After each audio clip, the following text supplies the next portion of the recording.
Oui, les gros transferts continuent d'affluer cet été. Alors que personne n'y prêtait vraiment attention, Chelsea a déboursé plus de 100 millions d'euros pour Morgan Rogers, et tout le monde en parle.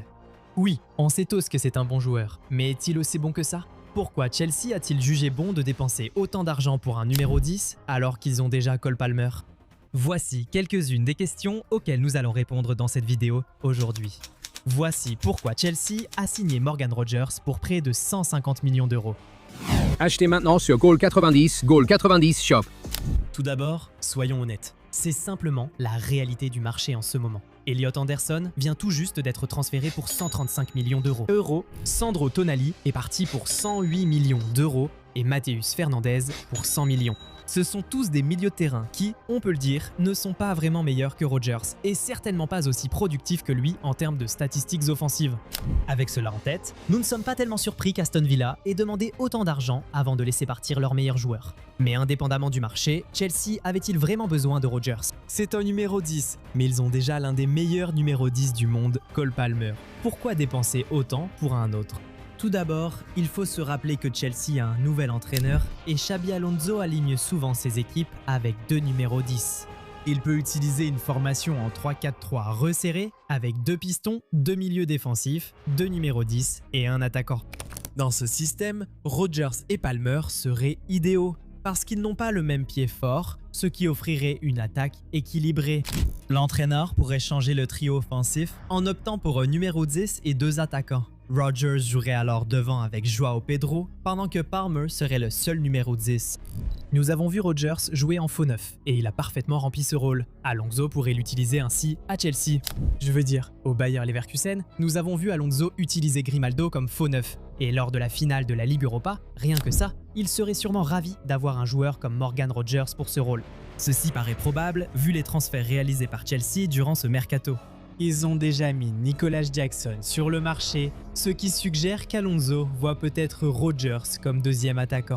De plus, Rogers peut également jouer sur les ailes. Il vient juste de jouer à droite pour l'Angleterre en demi-finale de Coupe du Monde contre l'Argentine, où il a brillé et offert une passe décisive.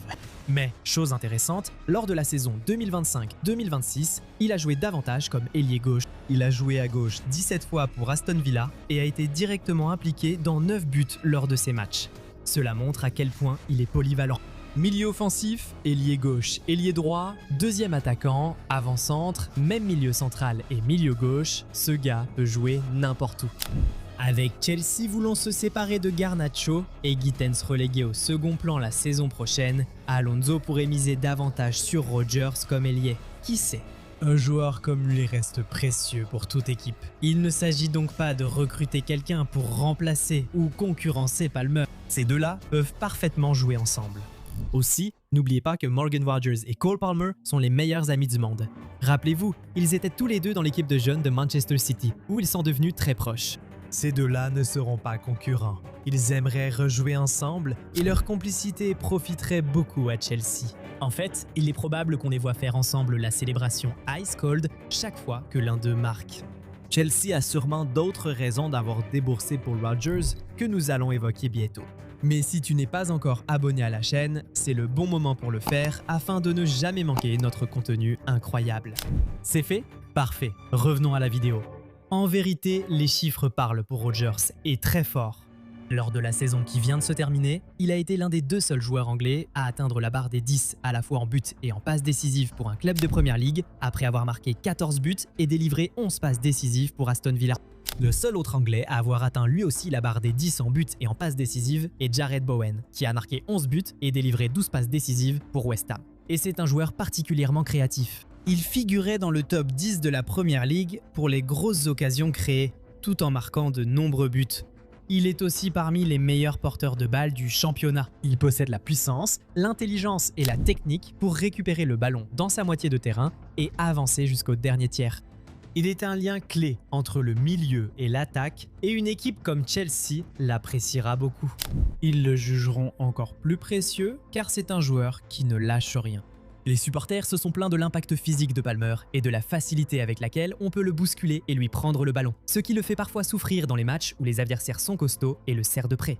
Morgan Rogers est un joueur totalement différent à ce niveau. C'est une vraie force de la nature, jamais effrayé de se battre et de mouiller le maillot.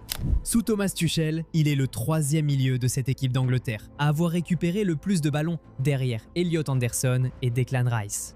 Quand vous avez un joueur capable de marquer, de faire des passes décisives, de créer, de faire progresser le ballon, de divertir et de contribuer défensivement, et tout cela à un très haut niveau, c'est un joueur pour lequel il faut absolument casser la tirelire. Encore une raison de casser la tirelire, c'est un joueur des grands rendez-vous. Lorsque vous payez plus de 100 millions pour un joueur, vous attendez qu'il décide seul les grands matchs, ce que Rodgers a constamment fait durant sa carrière. Sur les 2 dernières saisons, il a marqué 4 fois contre les Spurs, 2 fois contre Manchester United et aussi contre Liverpool, City et le PSG. Il a également marqué et délivré une passe décisive lors de la finale de la Ligue Europa pour offrir à Aston Villa leur tout premier trophée en Ligue Europa et leur premier grand titre depuis 30 ans. Son but l'a fait devenir le plus jeune Anglais à marquer en grande finale européenne depuis 25 ans. Et sa passe décisive portait son total à 5 pour la saison. Un record anglais en Ligue Europa sur une saison. Et ce n'était même pas tout. Il est aussi le premier Anglais en 27 ans à marquer et offrir une passe décisive en finale européenne. Ce gars-là n'est pas seulement un joueur des grands rendez-vous, mais aussi un briseur de records. C'est le genre de joueur que les clubs font tout pour avoir dans leur équipe. Donc honnêtement, on comprend exactement pourquoi Chelsea a accepté de payer autant d'argent pour lui, surtout sur le marché actuel. Je veux dire, on parle du meilleur buteur de la Coupe EFL 2024, du jeune joueur de l'année PFA 2025 et du joueur de la saison de la Ligue Europa 2026. Il a déjà un CV assez solide à seulement 23 ans et il ne peut que s'améliorer, surtout en étant dans un plus grand club et entouré de meilleurs joueurs. En parlant de son âge, cela correspond parfaitement à la philosophie de recrutement des nouveaux propriétaires de Chelsea. C'est donc une autre raison pour laquelle ils l'ont choisi. Et comme on le dit toujours, les grands clubs adorent quand tu montres que tu les préfères à n'importe qui d'autre. Et nous sommes sûrs que c'est l'une des raisons pour lesquelles Chelsea tenait tant à conclure ce transfert.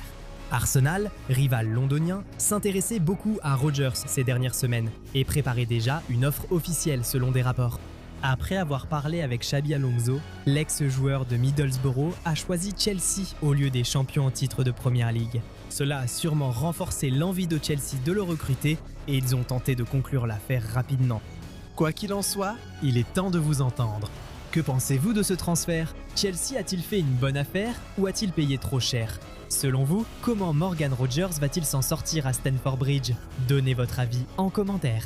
Si vous avez apprécié cette vidéo, mettez un pouce bleu et abonnez-vous à la chaîne. Activez également la cloche de notification pour ne jamais manquer de nouveaux contenus. On se retrouve dans la prochaine vidéo. Salut!